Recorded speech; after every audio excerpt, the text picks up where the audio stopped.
तो जब हम किसी ड्रग या सब्सटेंस को लंबे समय से लेते आते हैं तो वो हमारे शो करते हैं कुछ unusual response in our body, जिसको हम कंसिडर्ड करते हैं एज हमारे ब्रेन डिसऑर्डर की तरह। अब यहाँ पर हमारे एडिक्शन के एग्जाम्पल दे रखे हैं हीरोइन, कोकेन और मॉर्फिन, जो कि हमारा एडिक्शन कॉज करते हैं। चलते हमारी नेक्स्ट क्वेश्चन पर। जब कोई एक पर्सन किसी ड्रग को या फिर सब्सटेंस को लंबे समय से लेता आता है किसी भी कारण या फिर इलाज के चलते, तब हमारी बॉडी क्या करती है, उस ड्रग के प्रति डिपेंडेंट हो जाती है और बिहेव करती है नॉर्मल उस ड्रग के साथ में। लेकिन अगर हम बॉडी को वो ड्रग नहीं दे तब क्या होगा, तब ये हमारा अनयूजुअल इफ़ेक्ट शो करेगी, जैसे कि हमारा हेडक हो गया, नोज़िया हो गया और डिस्कम्फर्ट हो गए ETC। नोज़िया यानी कि हमारा जी का घबराना या फिर मन खराब हो जाता है, तो उसको हम नोज़िया कहते हैं। अब जो हमारे डिपेंडेंसीज के हमारे एग्जाम्पल हो जाएंगे axis use of analgesic drug. अब एनाल्जेसिक ड्रग हमारे कौन से होते हैं, जो कि हमारे यूज़ होते हैं पेन में एज हमारे पेन किलर की तरह। ठीक है, नेक्स्ट क्वेश्चन पर चलते हैं। क्वेश्चन है हमारा टैचिफ्लेक्सिस। अब टैचिफ्लेक्सिस हमारा क्या होता है, इसके अंदर हमारा ड्रग है, जब हम किसी ड्रग को शॉर्ट टाइम के लिए ही यूज़ करते हैं हमारी सेम डोज के साथ में, तब भी क्या होता है, इसके अंदर हमको रैपिड डिक्रीज़ देखने को मिलता है हमारे ड्रग के रेस्पॉन्स में। तो ये हो जाएगा हमारा टैचिफ्लेक्सिस। और जो हमारा टैचिफ्लेक्सिस है इसको हम एक्यूट टॉलरेंस के नाम से भी जानते हैं। इसके हमारे एग्जाम्पल हो जाएंगे एफेड्राइन, निकोटिन, ETC। अब टैचिफ्लेक्सिस हमारा हो गया है। नेक्स्ट चलते हैं हमारे एब्जॉर्प्शन पर।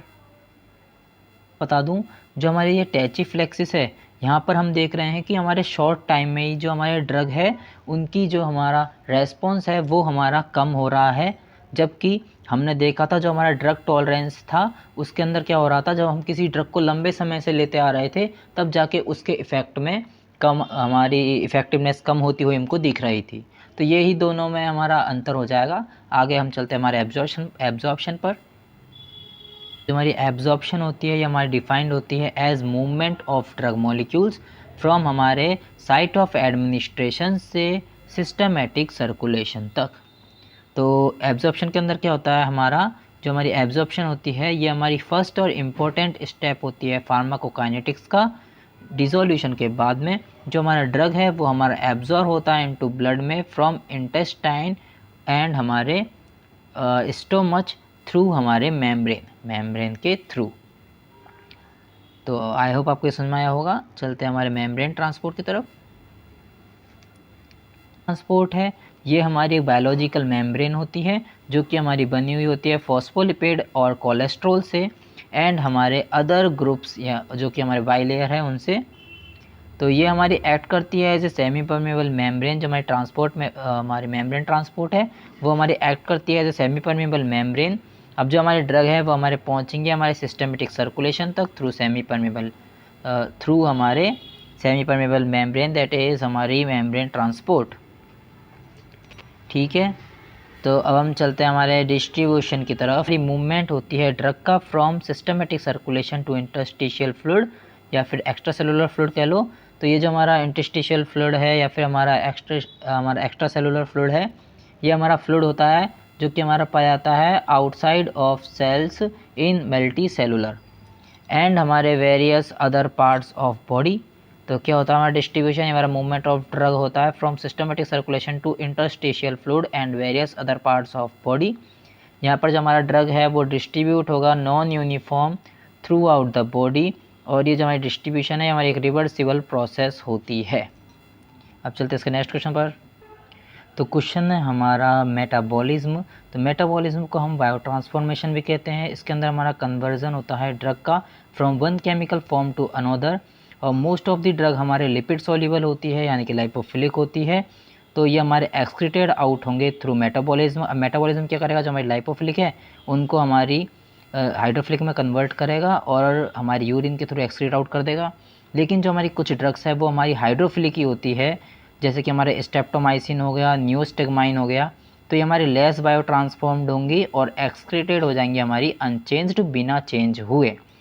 तो ये जो हमारी मेटाबॉलिज्म है ये हमारा अकर्स होता है with the help of various enzymes in liver, जैसे कि हमारे इन एंजाइम के एग्जाम्पल हो जाएंगे हमारे साइटोक्रोम P450 और ऐसे बहुत सारे एंजाइम होते हैं।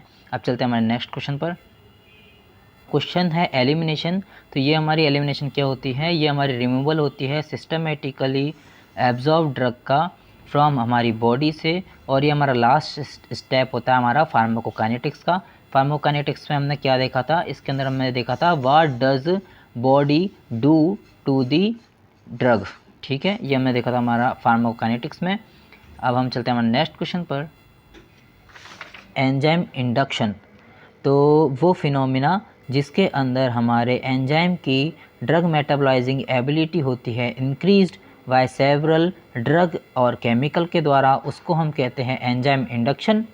और वो एजेंट जो कि हमारे यूज होते हैं एंजाइम की ड्रग मेटाबोलाइजिंग एबिलिटी को बढ़ाने के लिए, उनको हम कहते हैं एंजाइम इंडक्सेस।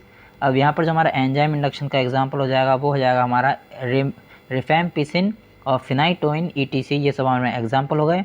अब हम नेक्स्ट आते हैं हमारे एंजाइम इन्हिबिशन पर। तो एंजाइम इन्हिबिशन में हमारा क्या होता है, इसके अंदर जो हमारे ड्रग की मेटाबोलाइजिंग एबिलिटी है हमारे एंजाइम की, तो एंजाइम इन्हिबिशन में क्या होगा, हमारे एंजाइम की ड्रग मेटाबोलाइजिंग एबिलिटी है वो डिक्रीज़ होगी।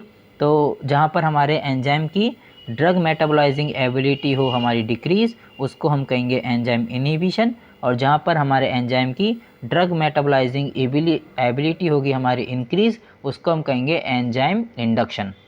तो ये हो जाएगा हमारा एंजाइम इन्हिबिशन, जिसके अंदर हमारे एंजाइम की ड्रग मेटाबोलाइजिंग एबिलिटी होगी डिक्रीज़। यहाँ पर हमारा एग्जांपल हो जाएगा सिमिटिडिन और रिटोनाविर। तो ये जो हमारे एंजाइम इन्हिबिशन है यहाँ पर क्लियर हो गया होगा। तो वो सब्सटेंस जो कि हमें रिड्यूस करते हैं एंजाइम की एक्टिविटी को, उनको हम कहते हैं एंजाइम इन्हिबिटर्स। ये भी आपको ध्यान रखना है। अब इसी के साथ आपकी यूनिट 1 के हो गए वेरी शॉर्ट क्वेश्चन कंप्लीट। अब हम नेक्स्ट बात करेंगे यूनिट 2 की।